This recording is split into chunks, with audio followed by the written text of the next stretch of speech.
You are tuned in to a Fireside chat with Zany Mystic. Join us now on another exciting metaphysical journey. Relax, tune in, drop out, and take a seat by the fire as we explore new realms and possibilities. This is Magenta Pixie. You can find me at magentapixie.weebly.com.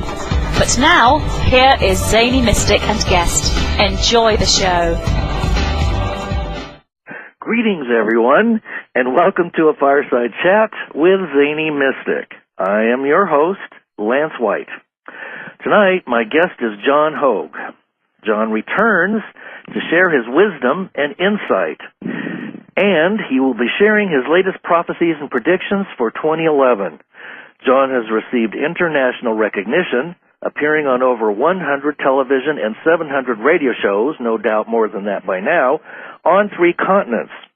Describing himself as a rogue scholar, his pursuit of inner wisdom, combined with intense research on Nostradamus' quatrains, coupled with deep spiritual digging, has given him unique insight into the human being and our near future. His website is www.hogueprophecy.com, and it empowers us to awaken to our inner selves, fully present, while observing the play of life. Tonight, we'll be talking about his latest ebook, Predictions for 2011. So, without further ado, let's welcome John back to the show now. Hi, John. How are you? I'm doing fine, Lance. I just came up from my little village here in just 40 minutes north of Seattle, where there was a gallery crawl going on, and I got to watch a couple of belly dancers be posing as a bunch of people sketched them and did oils and watercolors. And my crazy little town is exactly the place for me. I fit right in. Wow. Kind of quirky and interesting. Well, I kind of call it, it's the only town I've been in where the sense of community reminds me somewhat like a shadow of what I used to experience when I lived in Rajneeshpuram, when I lived in a commune of 20,000 people in the eastern Oregon desert.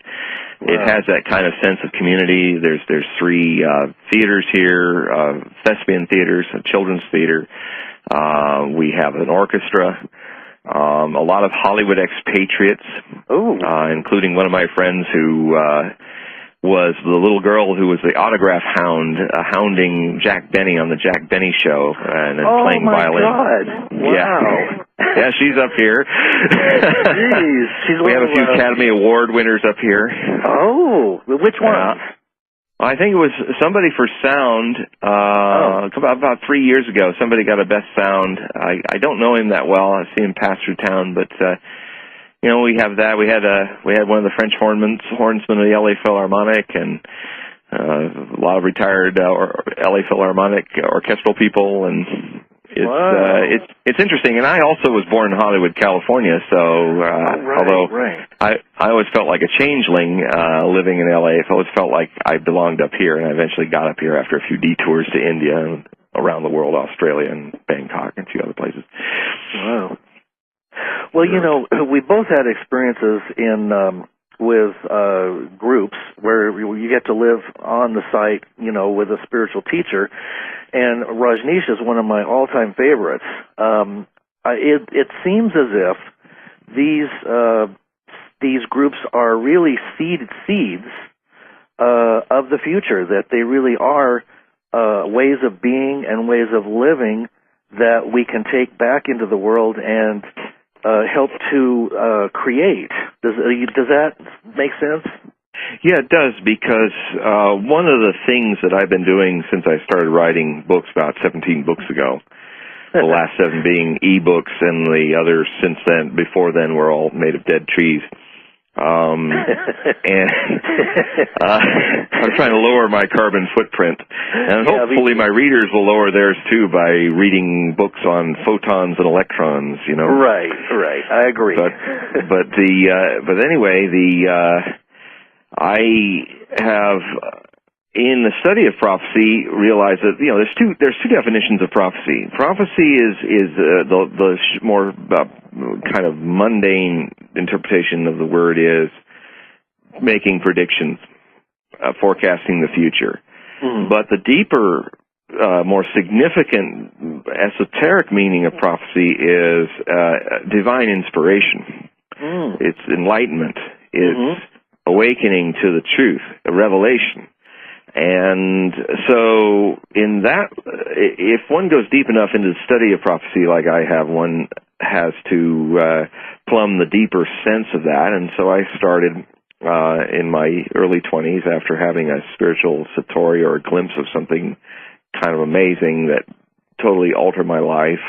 That's when you know you've really had a spiritual experience. If you've really had a very powerful spiritual experience and it hasn't just been another masturbation of the mind in the name of spiritualism, it will change your life.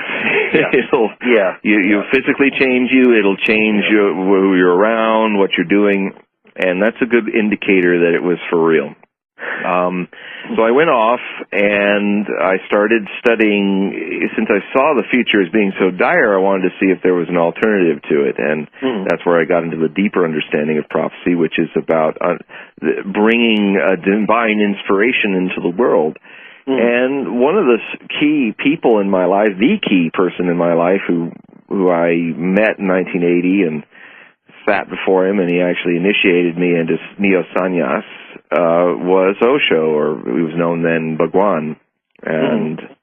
And he, I also came to understand that something that I think the future will understand, that he was one of the significant teachers of our time, and he was also a prophet of the new humanity.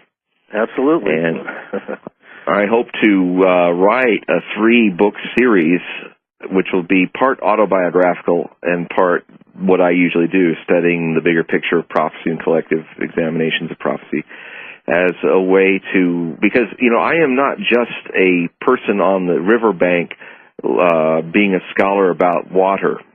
I jump in. It's just like somebody who says that they're an expert on love and they can be objective about love because they've never loved anybody.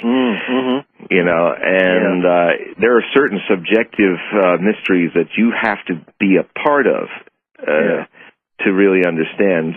Anybody who's really loved would laugh at anybody who had that kind of stance. Well, anyone who's really jumped into the mystery of being with a real master, a spiritual teacher, a person like a Gurdjieff or an Osho, it is, you have to take the risk, and it is a real, this kind of supermarket spiritualism, which is more kind of distraction, entertainment in the name of, therapy groups, The Secret, The Power of Now, creating your reality. These things are, if they don't really upset your apple cart of ego, then they're BS.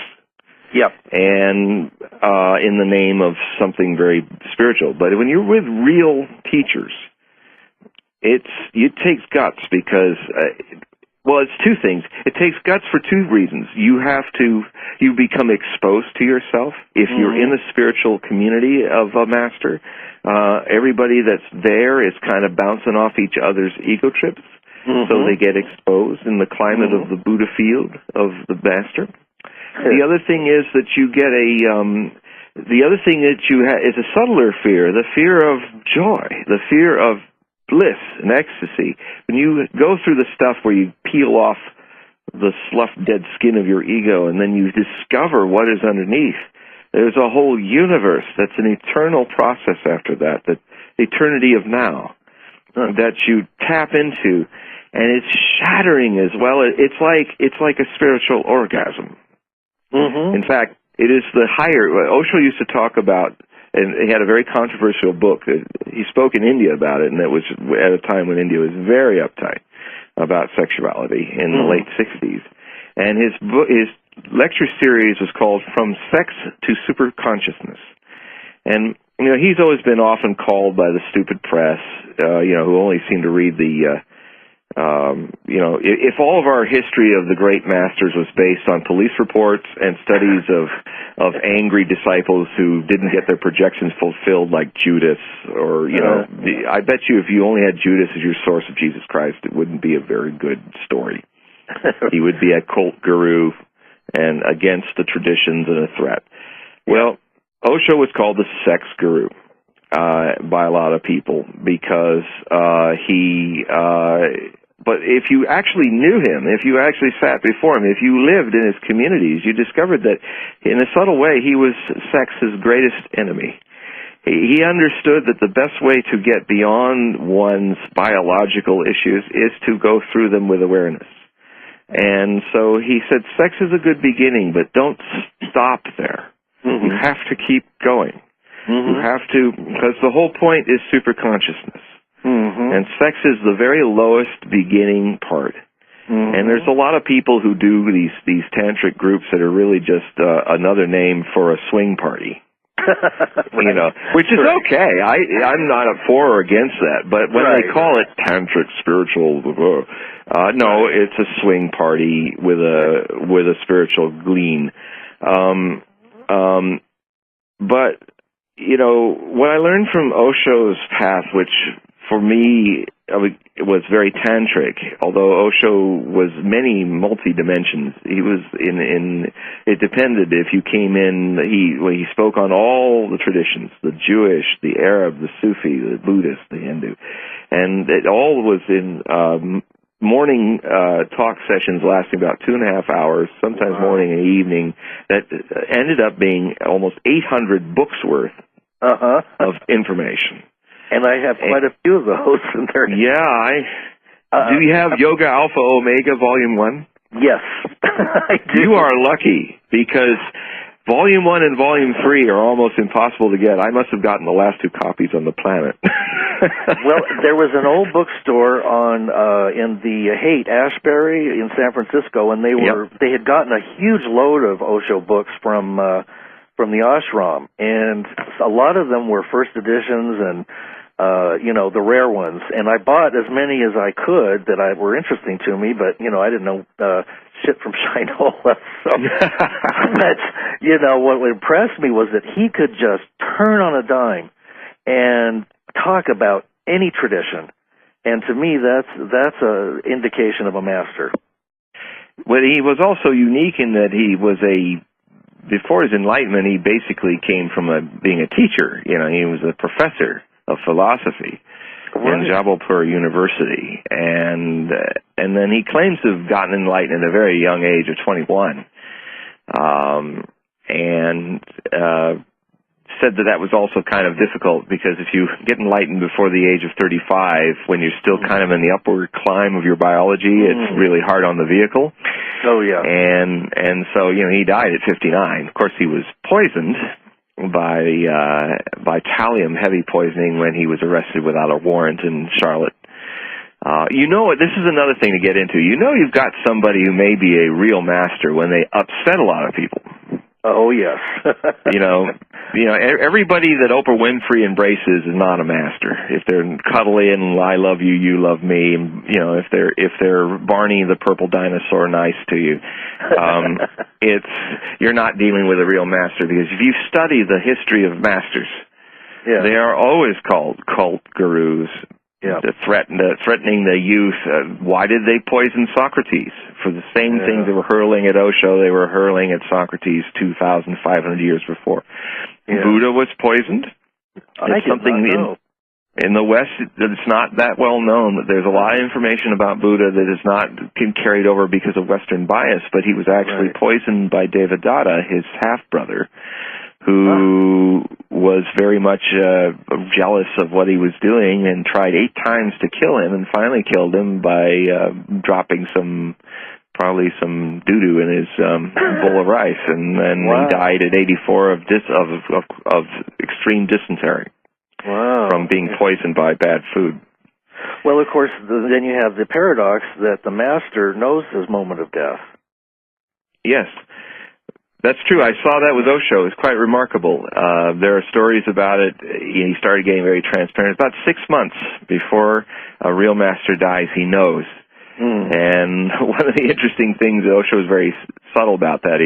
I know his dentist, David Geet, who's hopefully someday going to publish his amazing book on his life with Osho. Osho was always teaching. You are tuned in to a Fireside Chat with Zany Mystic. Join us now on another exciting metaphysical journey. Relax, tune in, drop out, and take a seat by the fire as we explore new realms and possibilities. This is Magenta Pixie. You can find me at magentapixie.weebly.com. But now, here is Zany Mystic and guest. Enjoy the show. Greeting Night will be talking about his latest ebook, Predictions for 2011. So, without further ado, let's welcome John back to the show now. Hi, John. How are you? I'm doing fine, Lance.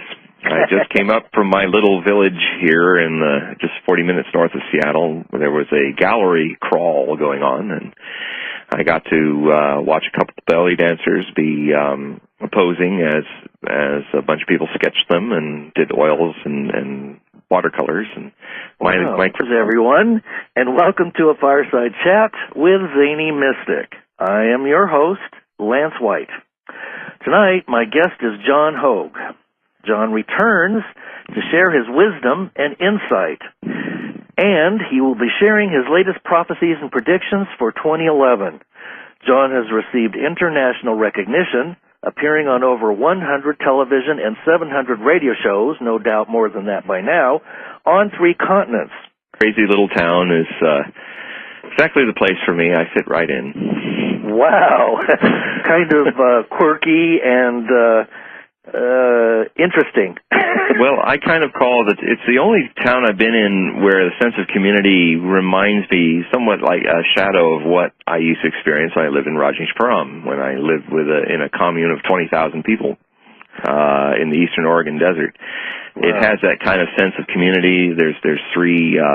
Describing himself as a rogue scholar, his pursuit of inner wisdom, combined with intense research on Nostradamus' quatrains, coupled with deep spiritual digging, has given him unique insight into the human being and our near future. His website is www.hogueprophecy.com, and it empowers us to awaken to our inner selves, fully present, while observing the play of life.